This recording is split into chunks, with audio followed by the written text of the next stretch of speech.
Yo la famille, je vous souhaite la bienvenue sur ma chaîne Briche FCB. Aujourd'hui les gars, on va voir l'avant-match de la rencontre Barça Young Boys en Ligue des Champions. C'est le retour de la compétition Grandes Oreilles les gars. On est à notre deuxième match. On doit se reprendre suite à notre mauvaise entrée qu'on a fait face à Monaco. On commence avec une défaite. Là maintenant, c'est notre entrée dans la compétition à domicile devant notre public. On se doit de gagner les gars. Pour un petit briefing, les Young Boys, c'est une équipe qui, au premier match de champion de la Ligue, de la phase de Ligue des Champions, ils ont affronté Aston Villa à domicile. Ils ont pris 3-0. Ils ont perdu 3-0, les gars. Donc, eux aussi, ils sont en quête de leur première victoire. Certes, les Young Boys, ça reste une équipe qui est à notre portée. On ne va pas commencer à s'inventer des vies et croire que ça va être un match compliqué pour le Barça. Non, normalement, c'est un match qui est à la portée du Barça. C'est un match qu'on se doit de gagner et qu'on se doit de gagner non seulement par la manière, et aussi par le stat line, les gars. Il faut qu'on marque des buts, il faut qu'on prenne du différentiel dans ce match. Il n'y a pas de raison à ce qu'on ne fasse pas une performance aboutie ce soir, les gars. Même si les Young Boys de Berne, on sait que c'est une équipe physique, avec plusieurs joueurs qui ont figuré à la Coupe d'Afrique des Nations, notamment plusieurs Congolais, dont j'oublie les prénoms, excusez-moi. Mais il y aura des clients en attaque, mais les gars, on ne doit pas commencer à se mettre au niveau de certaines équipes. Les Young Boys, c'est pas une équipe qui doit nous menacer. Même si on doit aller jouer le maximum, on n'a aucune justification à faire si jamais quelque chose se passe de grave ce soir. Donc les gars, juste pour jeter un petit coup d'œil à la liste des convoqués, comme vous pouvez voir, il y a un revenant, les gars, Frenkie de Jong. Frenkie de Jong est de retour, il est dans la liste. Il a eu le feu vert médical ce matin, donc il a pu être inclus dans le groupe. Personnellement, je ne crois pas qu'il sera titulaire, ça serait vraiment manque de professionnalisme de le mettre directement titulaire quelques heures seulement après qu'il ait reçu le feu vert médical. Mais ça serait pas mal non plus qu'il prenne des minutes, étant donné que, vous savez, le feu vert médical, c'est pas juste qu'il peut recommencer à s'entraîner, ça veut dire qu'il est apte à jouer, qu'il est à 100%. Mais pour ce qui est de reprendre du rythme, c'est toujours bien de le faire rentrer petit à petit. Moi, je pense qu'il faudra qu'on le voit ce soir, c'est sûr.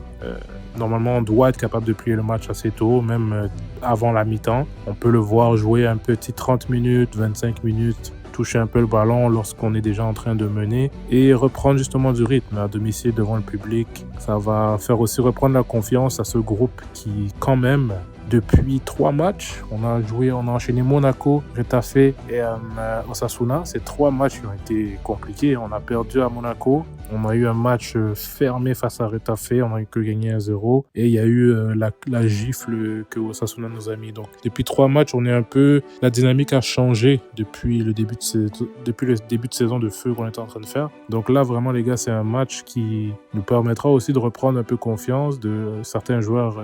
Oui, comme je dis, de prendre confiance et de réinstaurer un peu cette dynamique. On doit se relancer, se relever et réimposer notre manière de jouer et montrer que c'est pas juste un bon début de saison qu'on a fait, que c'est vraiment le nouveau Barça qu'on voit en ce moment. Les gars, il faut pas oublier que en ce moment, avec les miracles qu'on a fait, on est quand même en train de jouer avec relativement une équipe B, les gars. Si vous regardez la liste de tous nos blessés sont des titulaires. Tous nos blessés sont des joueurs qui seraient partants dans des gros matchs, que ce soit Ter Stegen, Araujo, Christensen, Dani Olmo, Frenkie de Jong qui vient de revenir, Gavi. On avait Fermín López qui n'est pas un titulaire indiscutable, mais c'est quand même un joueur de très haut calibre qui serait au-dessus de certains joueurs en ce moment qui jouent dans la hiérarchie. Donc ce sont tous des joueurs qui seraient des titulaires indiscutables dans le 11 de départ. Là, on les a pas et on arrive quand même à démontrer à proposer ce qu'on a fait dans ce début de saison. Donc il faut pas minimiser ce qui se passe et il faut pas croire que le Barça a eu un bon début de saison et qu'on n'est pas genre que c'est la force du début et que ça redescend. Non, on va monter en puissance de plus en plus que les blessés reviennent et ce soir on doit d'autant plus affirmer ce statut qu'on a. C'est aussi important de prendre comme j'ai dit, de prendre du différentiel parce que, comme vous savez, le nouveau format de Ligue des Champions, c'est vraiment un classement final. Et donc, les différentiels vont coûter. Il faut marquer le plus de buts possible. Là, on est à -1 de différentiel à cause de la défaite contre Monaco. Ça serait ça serait pertinent et important de revenir à un différentiel positif minimalement dans ce match. Donc, il faut au moins qu'on aille prendre un 2-0, un 2 buts d'écart pour au moins revenir à +1, les gars. Donc, on va passer à mon 11 de départ que moi je vois ce soir. Il n'y aura pas de surprise. Moi, je vois vraiment juste le 11 type, les gars. Dans les buts, ce sera Iñaki Peña. Szczęsny ne sera pas encore là. Il peut pas jouer, les gars. Faut pas être fou non plus. Mais j'ai entendu dire qu'il sera dans le stade, qu'il est déjà à Barcelone. Il va être au match, il va regarder le match. Donc, lui, ce sera pour un peu plus tard. Mais c'est ça. Donc, je mets Iñaki Peña dans les buts, les gars. Une défense, je veux voir Koundé, Inigo Martinez, Cubarsí, Baldé. La défense type ce soir. Il n'y a pas de... On met les Dominguez, on fait un peu de tournée. Non, il faut mettre la défense complète. On doit mettre la meilleure équipe possible. Au milieu, étant donné qu'Eric Garcia est blessé et qu'on a des absents, je ne mettrai pas De Jong. Moi, je vois un milieu de terrain. Casado, Pedri, Pablo Torre. Pablo Torre qui sera en 10. Et Pedri qui jouera dans son rôle un peu plus bas, aux côtés de Casado. Une ligne d'attaque classique, Lamine Yamal, Lewandowski, Rafinha. Tout ce qu'il y a de plus, tout ce qu'il y a de typique, le 11 type, les gars, il faut qu'on aille chercher une victoire, la plus grosse victoire qu'on peut ce soir. Il n'y a pas de ralentir, il n'y a pas de on fait tourner, il n'y a pas de on se repose. Non, c'est quand même un match important. Il va nous rester à Alaves après. On va affronter Alaves ce week-end et ensuite on part en trêve. Donc, certains joueurs pourront se reposer et c'est pas le moment d'essayer de tourner. On a déjà fait l'erreur le week-end dernier contre Osasuna. Notamment, les joueurs se sont reposés, donc là, ils doivent être frais. On va avec le 11 type, les gars. Des petites prédictions que je peux faire pour ce match. Je vais pas mettre mon éternel Lewandowski buteur, étant donné que c'est la Ligue des Champions. C'est un peu plus compliqué. J'ai envie de voir Lamine Yamal buteur.